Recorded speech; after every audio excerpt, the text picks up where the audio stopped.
Buenas noches, compañeros, compañeras, profesora Mónica. Es momento de hablar del concepto de hispanidad para Américo Castro. Y el primer punto que queremos mencionar es cómo la hispanidad no se centra en una mera descripción geográfica.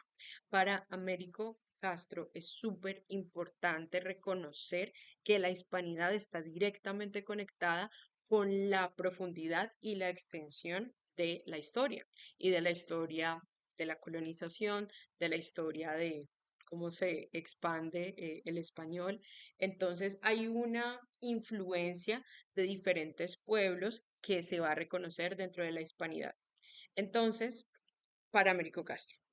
Entonces, existe esta idea de Américo Castro que se define como las tres castas, que es incluir como una unidad a los cristianos, los moros y los judíos. Es decir, estas identidades que pueden ser identidades separadas, en realidad convergen en una sola identidad, ¿sí? Y eso es el hispanismo. Entonces, algunas personas lo van a definir como una visión trinitaria, ¿sí? Sobre el hispanismo, sobre la historia de España y de su lengua. Entonces, ese es el primer punto, que se debe reconocer una diversidad cultural, étnica dentro de la hispanidad. Ahora, otro punto muy importante es cómo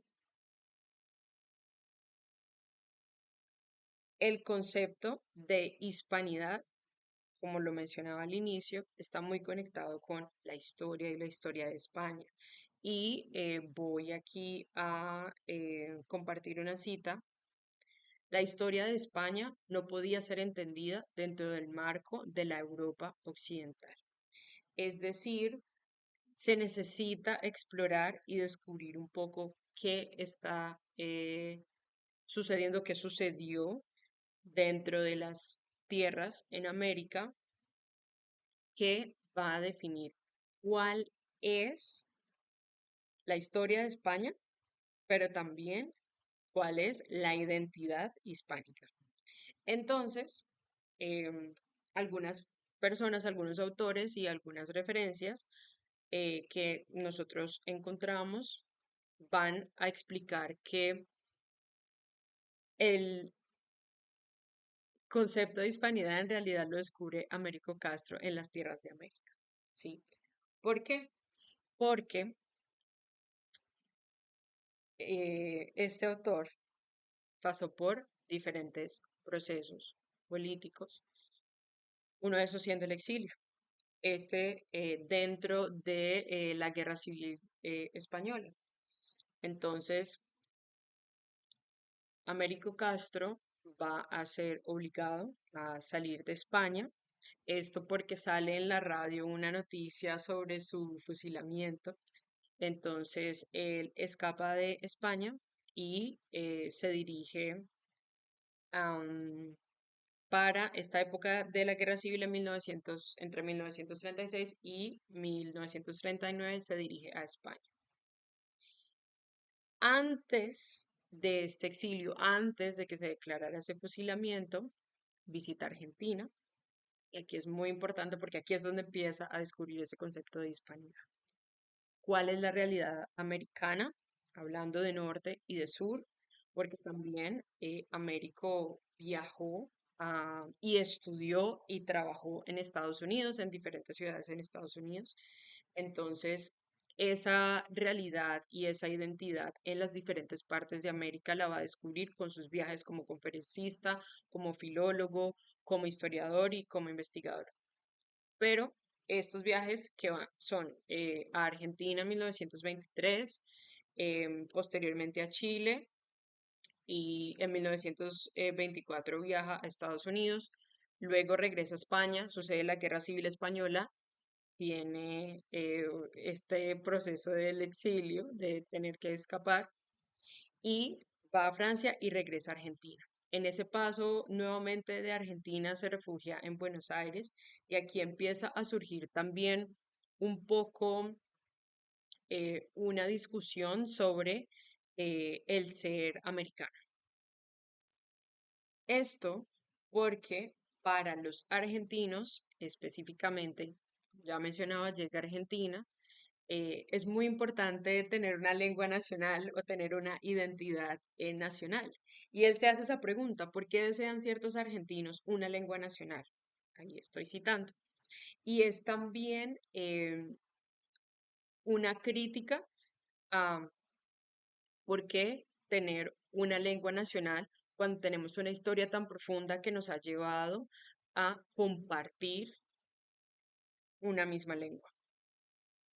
Entonces, de alguna forma, ahí también entra lo normativo y él empieza y menciona unos puntos textuales de cómo es su crítica hacia esa lengua nacional que se está proponiendo en Argentina, que hay rasgos de desorden, de desquiciamiento, de relajamiento de la norma y de desconocimiento. Entonces, Américo Castro presenta también una postura frente a la hispanidad y frente a la lengua de normatividad.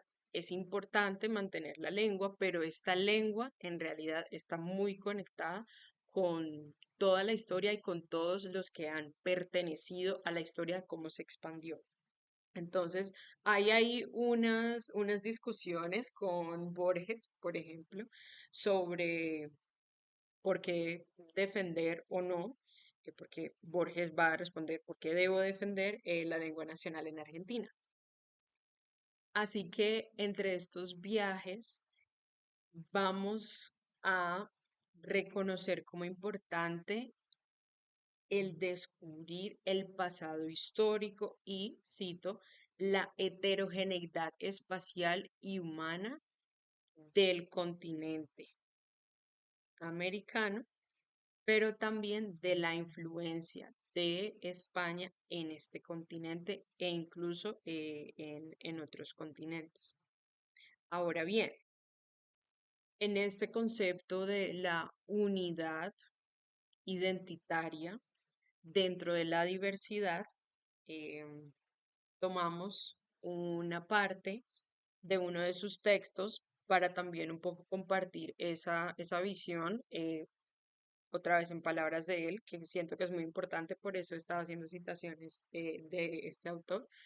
Y vamos a leer esta parte, la van a encontrar en la siguiente diapositiva, pero la voy a leer.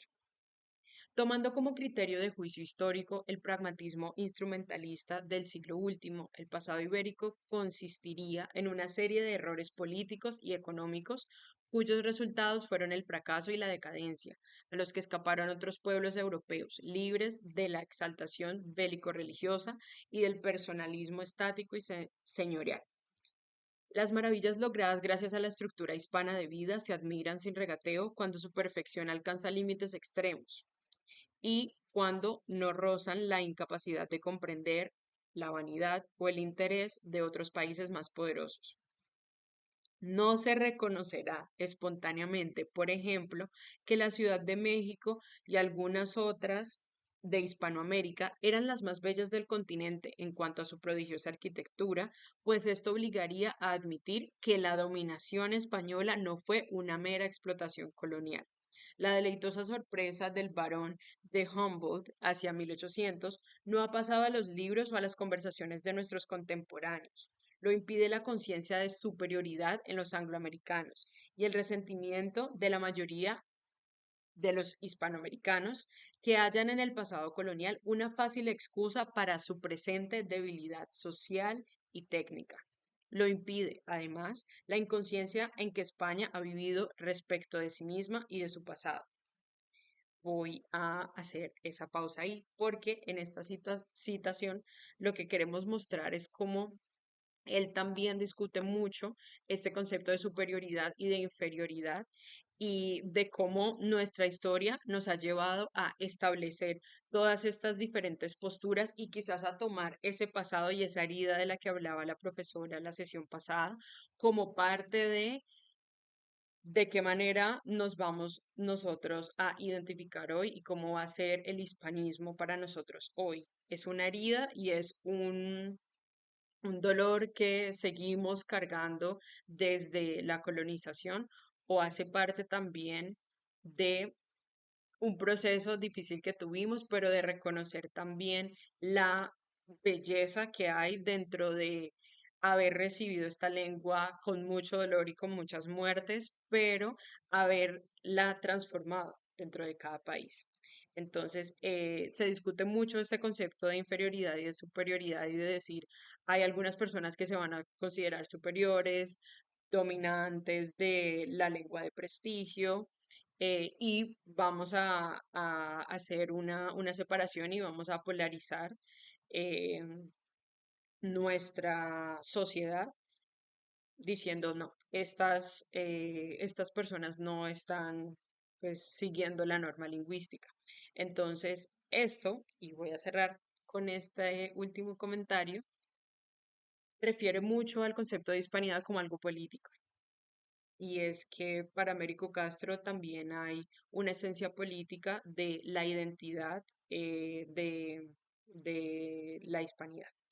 Entonces, voy a cerrar con esto. Muchas gracias por su atención y creo que ahora vamos a continuar, si no continuamos con algunos otros comentarios de Gloria y de Andrés, vamos a cerrar con nuestra trivia. Así que nos vemos en la trivia.